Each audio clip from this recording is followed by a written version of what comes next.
अस्सलाम वालेकुम गाइस, कैसे आप सब? उम्मीद करती हूँ बिल्कुल ठीक ठाक होंगे। मैं भी बिल्कुल ठीक हूँ। जैसा कि आप लोग मुझे जानते हैं, मैं हूँ ज़ैनब और आज मैं तरेगा में अपनी फ़र्स्ट स्नोफॉल एंजॉय कर रही हूँ।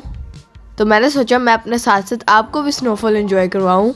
इससे पहले मैं जो स्नोई इलाके होते हैं वहाँ पे मैं पहले जा चुकी हूँ, लेकिन मैंने कभी स्नो का स्टार्ट नहीं देखा। तो अब मुझे पता लग गया हुआ है कि स्नोफॉल कैसे स्टार्ट होती है। स्नोफॉल होती कैसे है उसके बारे में मैं आपको थोड़ा एक्सप्लेन कर दूँ। जब टेम्परेचर फ्रीजिंग पॉइंट पे चला जाता है तो हवा में जो वाटर वेपर होते हैं वो आइस क्रिस्टल में तब्दील हो जाते हैं, जिसे हम स्नो कहते हैं।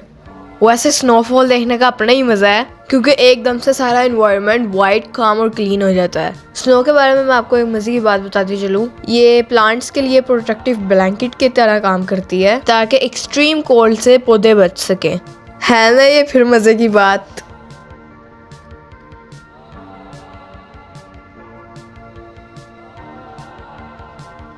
अच्छा, मेरी एक पर्सनल ऑब्जर्वेशन है, जब स्नोफॉल हो रही थी मैंने काफ़ी फ्लेक्स को अपने हाथ में लेके देखा, लेकिन कोई भी एक जैसा नहीं था। और मैं सरप्राइज थी कि जब मैं इसको हाथ में पकड़ती हूँ तो उसका कोई कलर भी नहीं आता। तो मेरे पापा ने मुझे बताया ये स्नो सनलाइट को रिफ्लेक्ट करती है, तभी आप लोगों को ये वाइट नज़र आती है। अदरवाइज़ जो आइस होती है वो कलरलेस होती है। क्योंकि मैं काफ़ी स्नोई इलाके में गई हुई हूँ पहले, तो मेरी एक और ऑब्जर्वेशन है कि हर एरिया की स्नो डिफरेंट होती है। कहीं की पाउडरी होती है, कहीं की वेट होती है और कहीं की हैवी आइसी होती है। और मेरे पापा ने मुझे ये भी बताया जो फ्रेश स्नो होती है उसके अंदर 90% एयर होती है, इसी वजह से वो फ्लफ़ी होती है।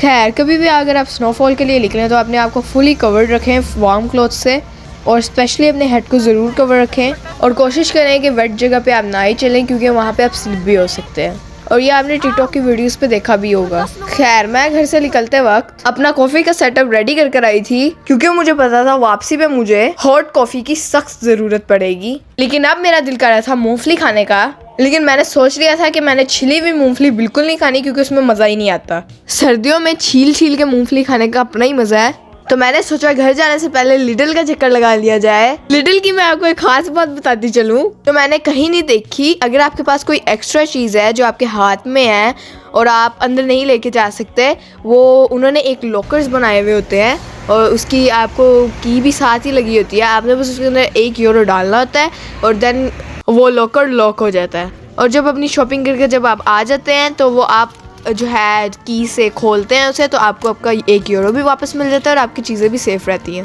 और जाते जाते मैं आपके साथ एक फ़नी बात भी शेयर करती चलती हूँ। जब मैंने अपने लिए लॉकर लिया तो मुझे उसमें €1 डालना पड़ा।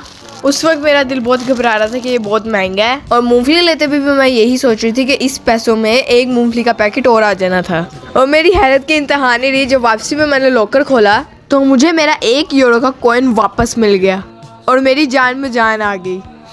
तो उम्मीद करती हूँ आप लोगों को मेरा व्लॉग अच्छा लगा होगा। मेरे व्लॉग को लाइक कर दें, सब्सक्राइब कर दें, और मिलते हैं आप लोगों को नेक्स्ट वीडियो में। तब तक के लिए अल्लाह हाफिज़ जी, बाय बाय।